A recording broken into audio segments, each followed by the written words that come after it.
Now, if I can just take a couple of moments, I know that you're all off mute now, but I really want to introduce you guys in my own style, okay?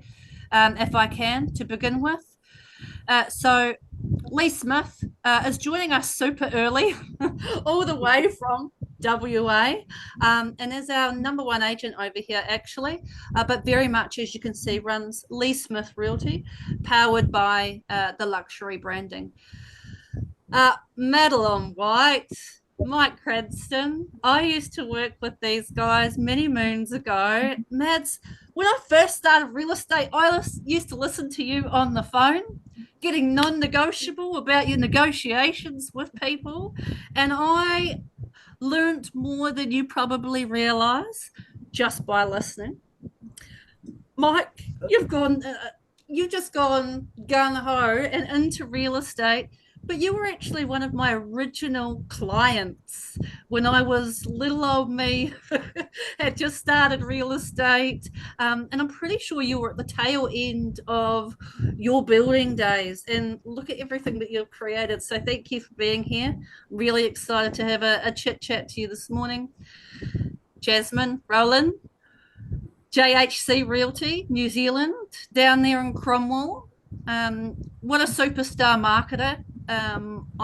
You've already heard me talk about some of the things that you've been doing this morning, and we're going to get stuck into that. Thank you for being here. Dave Finlay Real Estate, all the way there in Christchurch. Thank you for your time, Dave. You are cracking on and you are expanding everywhere, my friend. I'm watching you sell here and there and there, and we'll talk about that as we go through. So thanks, guys. What I am going to do is really just start off by addressing some of you with individual questions. Now, these are loaded because, of course, I know all of you. So I know what all of your fortes really, truly are. And I really want to start with Lee Smith. What are some of the key elements of building a really powerful personal brand in real estate? There's some things that I've watched you do, and then after that I want Mads to come in on the same question if we can. How have you built that really powerful personal brand? Hard work, consistency. Hard work. Yeah. Consistency, service, and being seen, being present. So investing in the marketing, investing in for clients marketing. So ensuring that we do top level marketing, that they're shown on all the portals, consistency in the brand, so that signs are relevant and seen, individually designed, but always trying to stay on brand and just being present, but being seen, and having good, delivering a good service, which brings testimonials, which brings really strong testimonials. I do have a lot. My business. Where are you putting them? As a big question, because I know in New Zealand, Rate My Agent is a huge thing. But my question to you is, where are all your testimonials going? Because there are when I do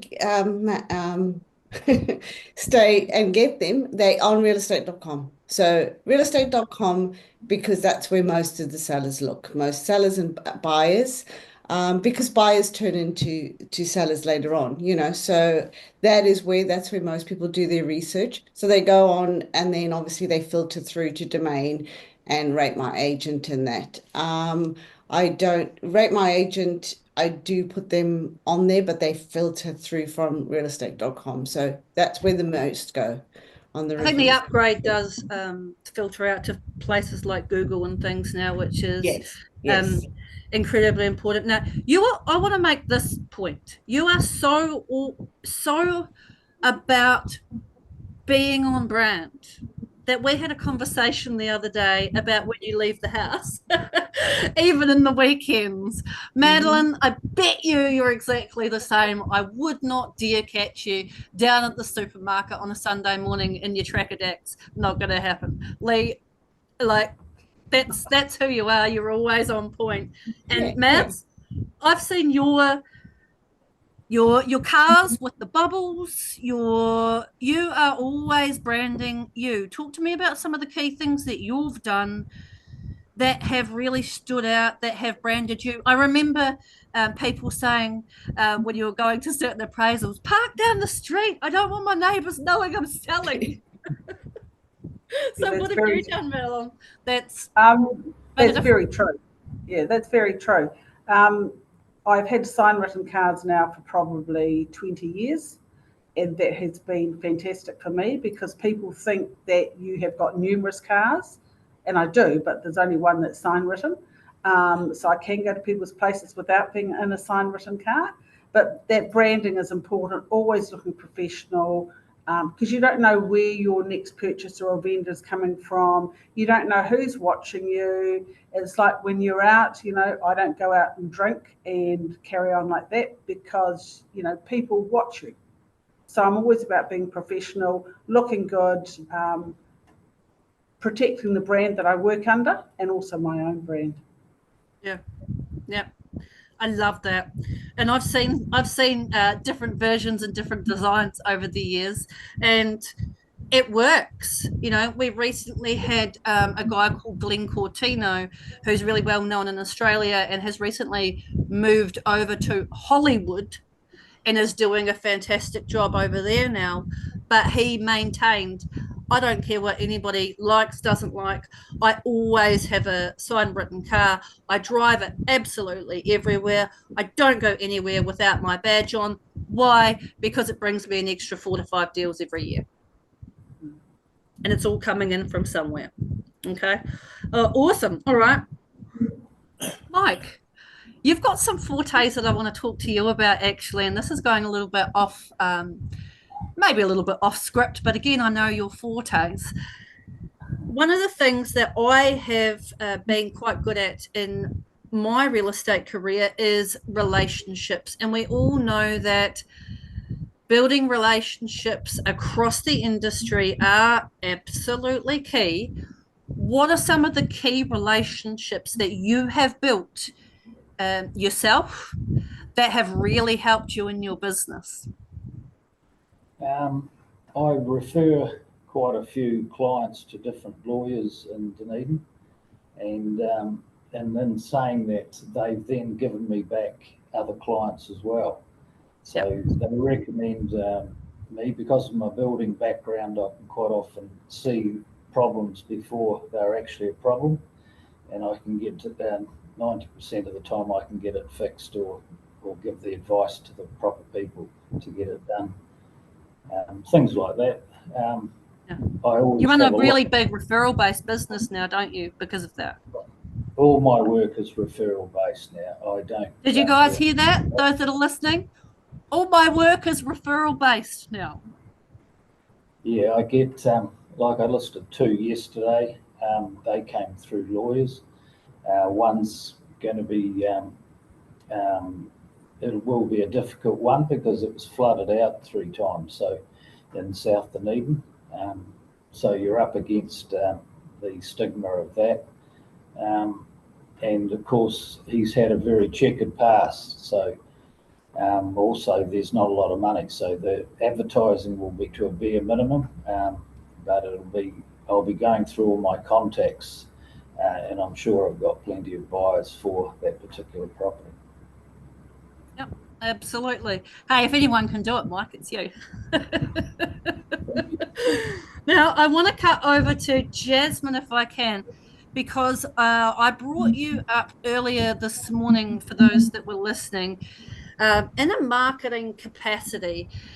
And I do want to ask you, what are some of the key things that JHC have done in order to cut into that lower South Island market? Because when you are, Central Lakes, you can't be missed. If you're driving through Cromwell or you're looking at properties in Cromwell, you cannot be missed. So, and then again, I brought up some key elements this morning. Talk to us about that. What are some of the things that you are doing that are making a massive difference? Because no one cuts into a new market like that after complete rebrand.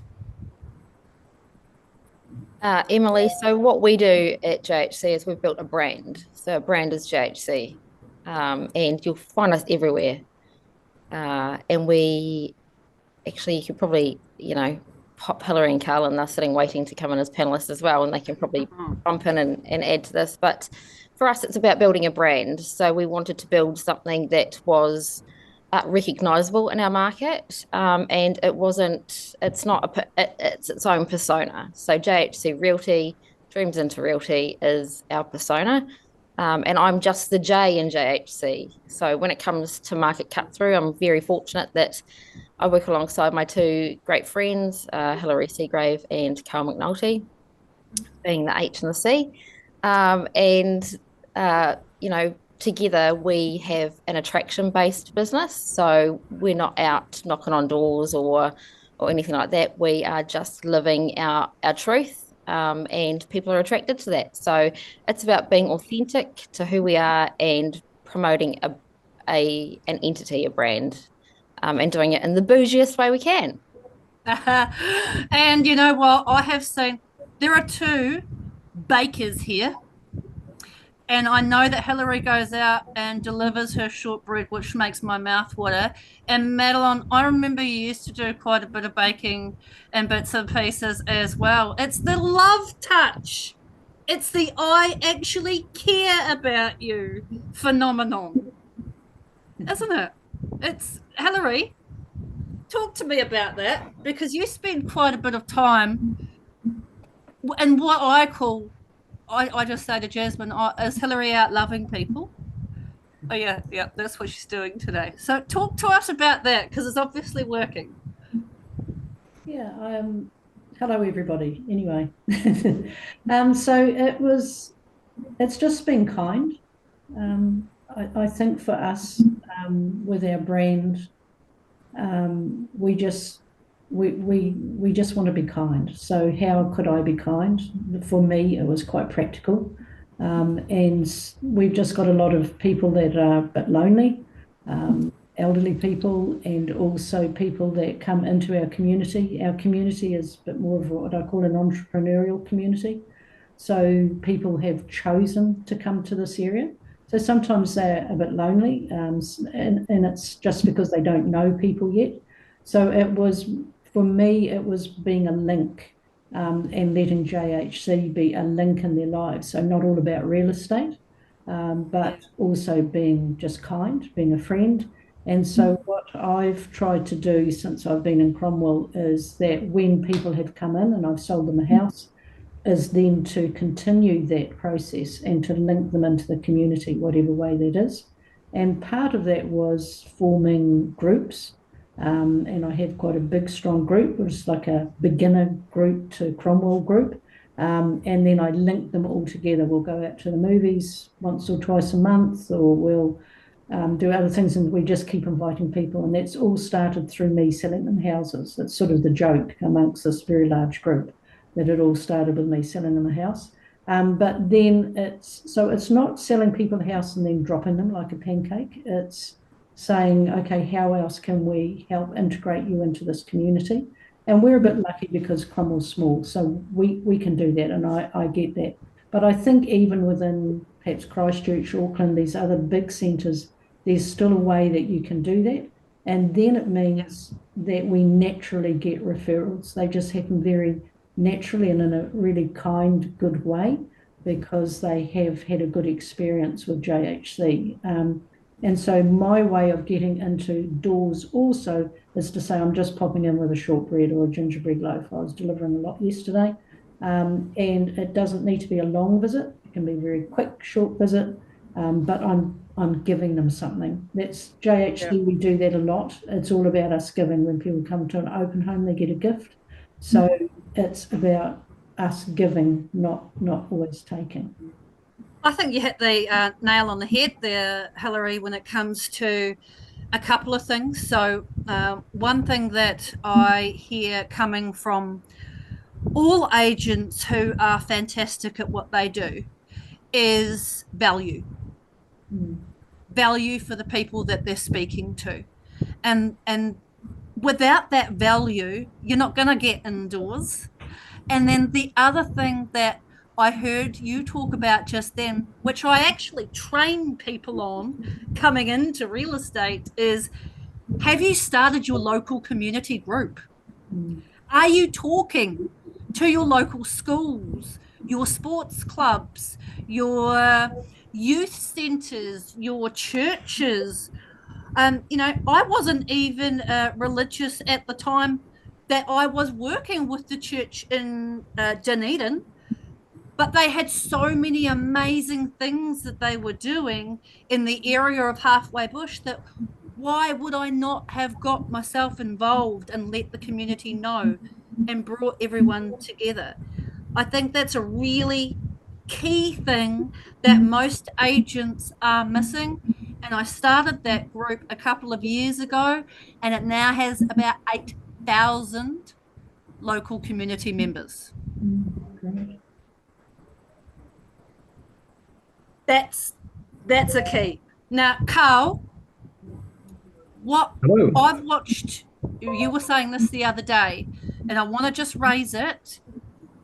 You were talking about your marketing, and you were talking about the video component, right? You have a video done for every single property. When Jasmine sent me a copy of one of your videos the other day, it enriched every emotion within me, even though I'm not looking at buying a Cromwell. So well done, firstly. Thanks. Yeah.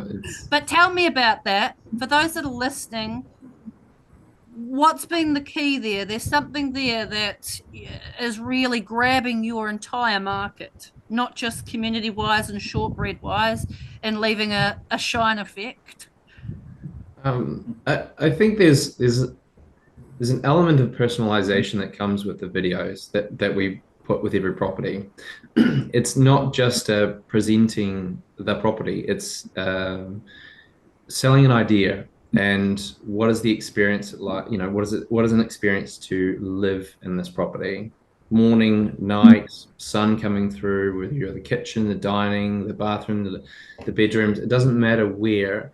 And it's about adding a human touch to this. So we don't get into, everybody does videos differently. I'm not a very confident, in front of the camera kind of guy and get up and speak and welcome people to properties. But we wanted to include an element of a human touch. So we will be in the videos in terms of walking through it or cooking or in the kitchen or sitting down reading a book or making a cup of tea. So we're in our videos showing a human element to it. But I don't have the abilities and the confidence to talk people through videos and that sort of thing. I love that you're being honest about that. Yeah, well, I don't. But we wanted to add a human touch, and that's been really well received. And so we all partake within that experience, and it's just something different that no one else is doing in our market. And it's something that people really love. It's an experience. I'm not watching too many people do that in very many markets, if I'm being really frank with you. And when I was watching that the other day, for those that haven't had the pleasure of watching one of these videos, it's, the hand turning on the faucet in the bath. It's the cup of tea outside. It's the back of the person's head as they walk out the big, beautiful bifold doors to the Remarkables and the lake. It invokes that emotion, but I think it's very clever, Carl, for somebody to go, we need that human element in our marketing, but I'm a bit scared of the camera still. And so how will we do that?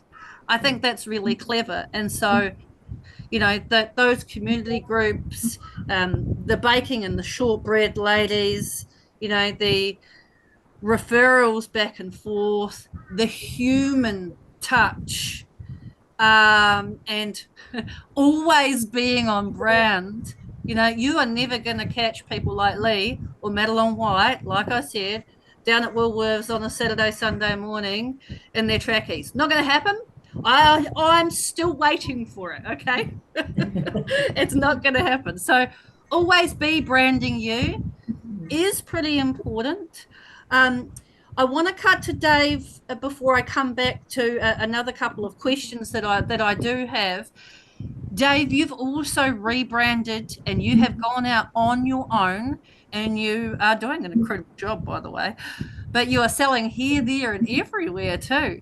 Can you talk to me about that? Because that concept might actually be quite foreign to a number of people who are listening.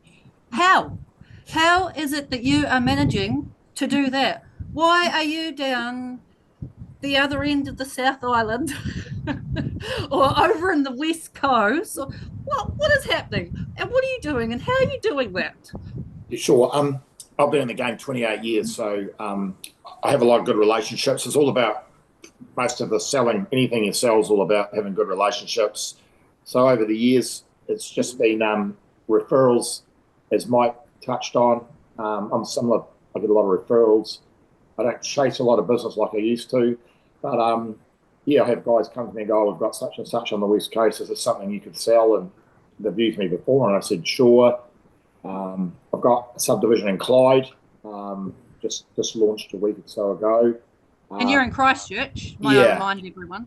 Yeah. So things like subdivisions and land, you don't always have to be on the spot. Where it's a house, it's a little bit different because you have to be there. I will go down to Clyde probably, so many times a month, but luckily we've got our EXP office in Cromwell, our head office, so that makes it a little bit easier. I've sold stuff in Franz Joseph over the years. And as I say, it's referrals and relationships, and that's what anyone starting is all about. If you get on with people and they like you, they'll buy off you, and you do a good job, they refer you. It's a pretty simple business.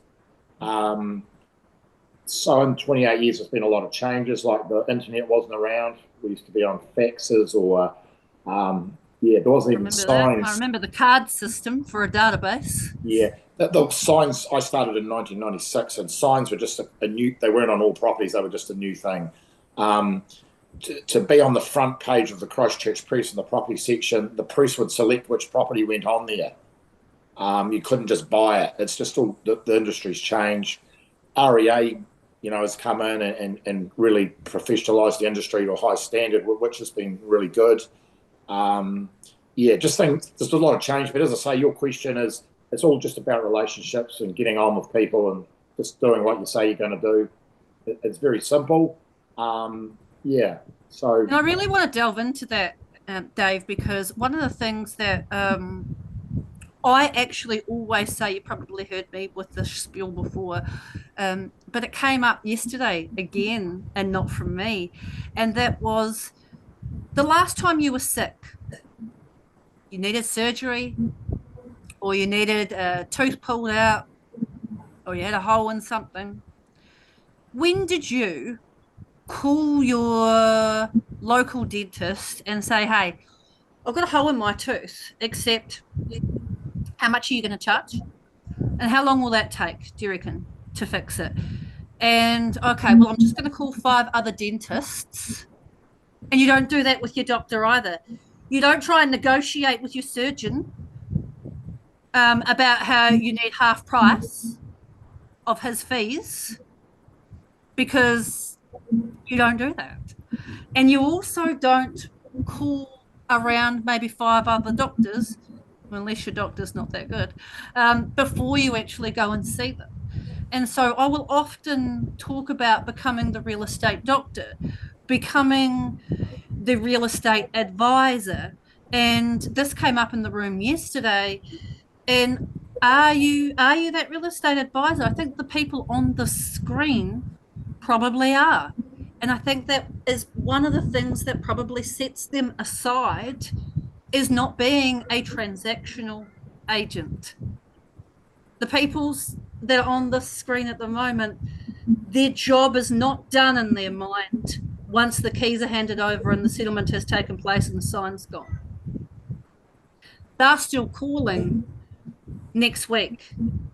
They're just checking in post-settlement. How did your weekend go? Everything unpacked? Do you need anything? Is everything working? Oh, I'll get that fixed, don't worry. I guarantee you the people on the screen are making those phone calls. And so that's why they're now having more referral-based businesses. Because of that reason, they're not transactional agents. I want to talk about some of the challenges that we've had to overcome. Because this is a biggie. Nobody stays in real estate for as long as the people here have without a huge amount of challenge and obstacles. So I want to cut to Madeline and Mike for a moment. Mads, talk to me about some of the things that you've had to overcome in real estate. And I want you to be super frank because, you know, we're all in this together and we're probably all experiencing similar things. Probably for me, some of the challenges is if there's work to be done to a property, is getting the right people to do the work. They do it in a very timely manner. I work with a BNI group, so all my tradies in there get my work. They do it ASAP. They drop other jobs, which of course helps my clients and helps me. So those, realizing that you've got that resource has helped a lot of those challenges for me. And it's being organized. And if you say you're going to do something, do it. Having that group of people around you as tradies. Amazing. Nothing better, is there? Nothing but if you don't have them though, you're in trouble. Well, all the people I work with, the clients, I go, oh my God, they're all scared of you. And that's the way I like it. Because I know I'll get the job done and they'll all do it to the level that I expect them to do it. Otherwise, they won't get another job. So it's not just the tradies, Mads. I'm sure there's other people that are even in behind the scenes here going, oh yeah, no, I wouldn't argue with her. But you know what? Right. You have set a level of expectation that's not negotiable. Yeah. You've set a level of standard that's not negotiable either. Mike, what about yourself? What are some of the things or challenges obstacles that you've had to overcome? I don't know which one you're going to bring up here. There could be a number. Yeah, well, the one that's probably clearer in my mind at the moment is the property in Dalgety Street. I was her son, Annette, who owned Dalgety Street. Her son passed away, and he lived in a house up in Mornington. So she didn't want to go anywhere near it, so she rang me up, and it needed quite a bit of work, which I got done on it. And I used to go back and check on Annette, and one day I went and got her prescription for it because it was pouring down with rain. She was 80 years of age, so I sort of treated her like she was like my grandmother type situation. Mother. Come on. Yeah, I forgot about that. And then she got cancer bad, and so I was still popping in and out, seeing if she was okay, getting stuff done for her. And then I got an unusual text at Christmas time from her asking if I'd come around, and she had mucked up the rego for her car that somebody was going to sell for her. So I went around there, and she just said that she wasn't going to be here that long. But when I went there the next time, there was a person in the room, and you could see their head in the lounge area. So they came out, and it was the son, and he said, I believe you're selling Mum's house, and which was quite a shock to me because I didn't know that was going to happen, obviously. And when I went away, and I had to pop back going past to another listing I had, here was a hearse outside her house. So that was quite upsetting for me. And then I was talking to her lawyer on the Saturday morning, and he said she has put it in her will that you're to sell her house. And of course that was quite a shock too. So that's what happened. And now the young lady who's bought the house moves in tomorrow. So it's gone around a full circle. So how's that for a relationship? How's that for not being a transactional agent? Somebody puts you as their agent in their will. That's wow. That's wow. Lee Smith, you have had a number of obstacles and challenges that you have had to overcome. I don't know which one you're going to bring up either, but I would love to hear from you. There are a huge amount of them, both personal and professional. You're still on mute, by the way. So do talk to us. Tell us what have been those obstacles or challenges. Give us one. What's the Okay. one of the I'll give biggest you ones? one. Probably, just probably for people coming into real estate, or or just how you've got to be tenacious and just fight your way through. So probably the biggest for me was going into real estate as an immigrant. So I'd immigrated to Australia. Obviously, you can hear my South African accent, but I'd come from England because that's where I'd lived for a long time because I'm English South African. And didn't know anybody, didn't know a soul. So in the town, and there were a lot of real estate agents. So going into a complete cold start, and before we had AI and internet and like we have today. So we used to walk into real estate agents still then, and talk to them. So that probably was, so if you just got to push through, and think out the box. If when you're in a situations like that where you didn't go to school here, you don't have a work, formal work colleagues, you don't have family, you don't have anybody, and you've just made a few friends, and your kids go to school and you drop them off and go to work. So you just have to think out of the box, and deliver and be that CSI type agent, just find, listen, have your ears to the ground, listen to anything, and slowly build up that rapport. And that's what I had to do, and that's what I overcame. And just, delivering on a service, integrity, know your worth, and just continue to stand and be tenacious. So that's Moving countries is huge. Not knowing a soul is huge personally, but then to it do that gave me professionally. a positive though as well, because that gives me empathy. It gave me a way into, and still today I can talk to people, and having lived here and then moved to Queensland and back to Western Australia, gone back to the UK for a few years, did real estate there. So I understand going into a home, the dynamics of moving, with a young family, dealing with parents and family around the world with different things happening in their life and being disconnected, and the challenges. So I can relate to people and have that and help them through that. So on the negative, so being tough to get in, but if you use those things in a positive manner, then you have a good outcome. There are some very resilient people on the screen. Let me tell you. And I know all of you, not just from real estate, but also from a personal aspect. And so, the stories that these people on the screen could tell you about the things that they have had to overcome in their lives is just all sorts of wow. Now we've got 10 minutes left, so I want to go from the right hand side of my screen with Carl and Hilary, and I'm gonna ask you guys one last question, and if we've got time for anything else, we'll get onto it, but we probably won't. My question to all of you is, what's been your biggest takeaway? What's been your biggest lesson? What's been your biggest shift? What's been the exploding moment, the kaboom moment?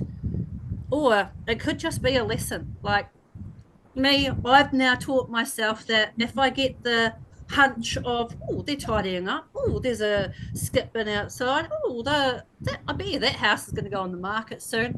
And school, I never used to stop and go and knock on the door, and religiously there'd be a sign up the next week. So I just changed absolutely that. And if I get a hunch now, I will go and knock. So let's start with Carl and Hilary. What's been your biggest change, your biggest lesson, your biggest explosion moment? Go, the floor is yours, Carl and Hills.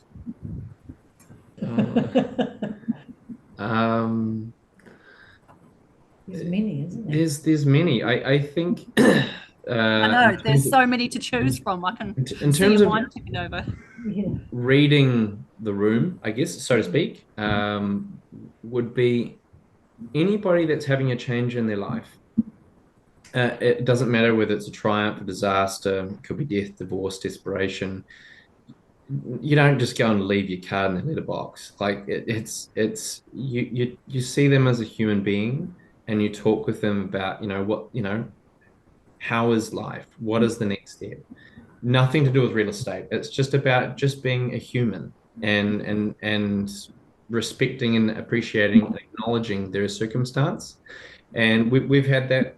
We've got a beautiful property that we're listing at the moment. I went and saw the family. They had a death in the family, and we just went over and said, look, we're really sorry to hear. He was such a lovely man, and didn't no mention about anything to do with real estate, because that's not what that's about. Well, we get a call 18 months later, and that they're now ready to do something, and it was just about being a person in the moment, and we're genuine in that, because it didn't matter if they came to us for selling real estate, but it was just about being there for people and being genuine. Yeah. Wow. Yeah. I think the main thing for me in real estate is not that what real estate has changed me. So that is what I love about real estate, is that real estate challenges you all the time about yourself and your personality. So maybe it's sounding very selfish, but real estate has been really, really good in me really sitting with people and not judging them. Because I think whether we think it or not, we judge situations. So immediately if you judge a situation or a person, then you're not actually going to help your own career either. So yes, it helps me in changing myself, but also I end up helping them because I can listen as I should be listening. Or it could be, so it's fantastic for negotiation, because often we think in our head that we know where this is going. And as we'll discover time and time again, we actually don't know where this is going. So it opens and expands your thinking and your thoughts to not be so narrow, but to realise that there is opportunities. We just have to listen and look and not give our opinion. Our opinion is just our opinion. It's not necessarily correct or right. And our upbringings have had huge influences on us. So that's, for me, been the big growth factor in real estate, is for myself, which then means that comes into real estate, because then I can be a better person for them that I'm working with. I can tell you, people feel that from you, Hilary. And even Just- down to my best friend, who still talks about Hilary. One piece of sage advice that Hilary gave me was, if you're ever thinking of someone as a client, that's the time to give them a call. They come into your head for whatever reason, you give them a call, and because you just never know what they're up to, and they're probably thinking the same as well. So Yep, just like the hunch of the door knock. Yep. If you're thinking about someone, there's usually a reason why. All right, Jazz, what's been your biggest thing? Well, all of what Hilary and Carl said, obviously. But my biggest thing is that brand doesn't really matter. So, I come from a Ray White background, and I love Ray White, and I've got lots of very good friends in the Ray White franchise. And Ray White, the franchise, taught me the great franchise that it is, taught me most things in my real estate career. But the people that I was conducting business with and dealing with, they they didn't know Ray White, they knew me. So I think the big shift that I made in moving from Christchurch to Cromwell was huge for my family and for myself. I left a really good business there where I was a top producing agent and moved my family and everything down to Central Otago. And that was very, very scary. I'm not gonna sugarcoat that anyway. It was very, very scary. But the brand didn't matter because, you know, people do business with you because they know you, like you, and trust you. Very lucky that I walked into a business with Hilary and Carl, my very good friends, and they already have the relationships and the connections in the area. So as long as I could sell, I knew I was going to be okay, and I'd make those connections and make those friends. So for me, the biggest takeaway that I have is that brand doesn't matter. People connect with you, and it doesn't matter where you hang your hat, drop your keys, walk in and say, hi, this is Jazz, I'm from, it doesn't matter where, it doesn't matter if you're Bailey's, you're Ray White, you are EXP, it doesn't matter where you're at, people transact with you because they know you, like you, and trust you. I love that. Love that. Lee, what about you? Yeah, probably my biggest takeaway is actually what all the people from JHC have said. So where I call it trust your gut, and it's true, what comes into your head. And I've gone, they were just on my mind continuing, and I didn't call them, so it's just a reminder, just, trust your gut. It's probably, and my biggest takeaway has been to have the courage and know that it isn't the brand and step out, and that people do list with you, and learning to say no, that they don't fit me. It's not about just taking that. And when I get out of sync with that, when I go, you know what, I should say no to that listing, that person doesn't fit me. And Yep. Every time. It doesn't, it always ends in, because I give and give and give and give and give, I'm the one that lands up being completely depleted by the end.